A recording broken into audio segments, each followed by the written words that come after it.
વાવથરા જિલ્લાના સુઈગામ તાલુકાના ભારત પાકિસ્તાન સરહદ નજીક આવેલા ઐતિહાસિક નડાબેટ ખાતે ભારત વિકાસ પરિષદ ગુજરાત દ્વારા પ્રાંતીય મહિલા સંમેલન 2026નું આયોજન કરવામાં આવ્યું હતું।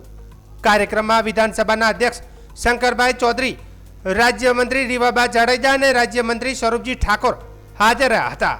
સંમેલનમાં મહિલા સશક્તિકરણ, શિક્ષણ, સમાજ સેવા, સંસ્કાર અને રાષ્ટ્ર નિર્માણમાં મહિલાઓની ભૂમિકા અંગે માર્ગદર્શન આપવામાં આવ્યું હતું। સાથે જ મહિલા કાર્યકરોનું સન્માન પણ કરવામાં આવ્યું હતું। શંકરભાઈ ચૌધરીએ જણાવ્યું હતું કે ભારત વિકાસ પરિષદ જેવી સંસ્થાઓ સેવા, સંસ્કાર અને રાષ્ટ્રપ્રેમના મૂલ્યોને મજબૂત બનાવી રહી છે।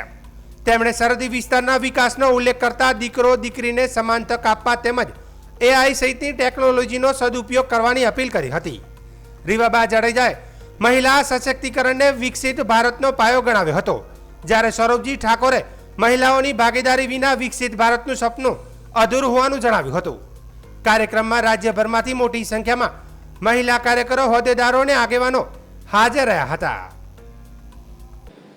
ભારત વિકાસ પરિષદ એ રાષ્ટ્રીયતાના વિચારોને ભરેલી સંસ્થા છે।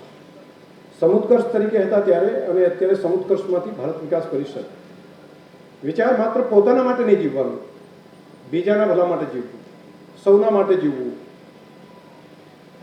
ગમતું મળે તો એટલે ગુંજે ન ભરીએ, ગમતા ન કરીએ ગુલાલ, એટલે મને કંઈક સુખ મળશે તો હું બીજા બધા માટે વિચારીશ, આ ભાવ ભારત વિકાસ પરિષદનો છે। રાષ્ટ્ર પહેલા, કોઈ પણ એમનું જીવન હશે તો એના માટે પહેલો મારો દેશ, એમની વિચાર હશે, જીવન પદ્ધતિ હશે તો ક્યાંય એવું નહીં હોય, મારો દેશ પહેલો। અને ભારત વિકાસ પરિષદ સાથે જોડાયેલા તમે બધા પરિવારો છો, તમે બધા ભાગ્યશાળી છો, એક સાથે જોડાયા, પરંતુ કેવી સંસ્થા સાથે જોડાયા છો જે રાષ્ટ્રીયતાના વિચારોને ભરેલી સંસ્થા છે, જે માત્ર પોતાના માટે નહીં પરંતુ બીજાના માટે વિચારે। તો ભારત વિકાસ પરિષદની તમામ ટીમને હું હૃદયથી ખૂબ ખૂબ અભિનંદન આપું છું। અને અહીંયા પાછળ તમારા અધ્યક્ષ તો કવિરાજ છે, ચારણ ચોથો વેદ વણ ભણ્યો વાતું કરે, અને કાગ બાપાની પણ એમણે કવિતા કીધી, મા ઉપર મુખથી બોલતા મા મને હાચે બાળપણ સાંભળે, પછી મોટપની મજા મને કડવી લાગે કાગડા। તો કાગ બાપાની પણ વાત એમણે કેવી સરસ રીતે એમ મૂકી દીધી, એટલે તમે સાહિત્યને પણ એમણે અંદર જોડી દીધું છે। એટલે મને એમ છે પ્રમુખ તરીકેની ટર્મ તો 2-2.5 વર્ષની હોય છે કે વર્ષની હોય છે? 1 વર્ષની હોય છે। આ લાભે લેજો બધા, તો એ પણ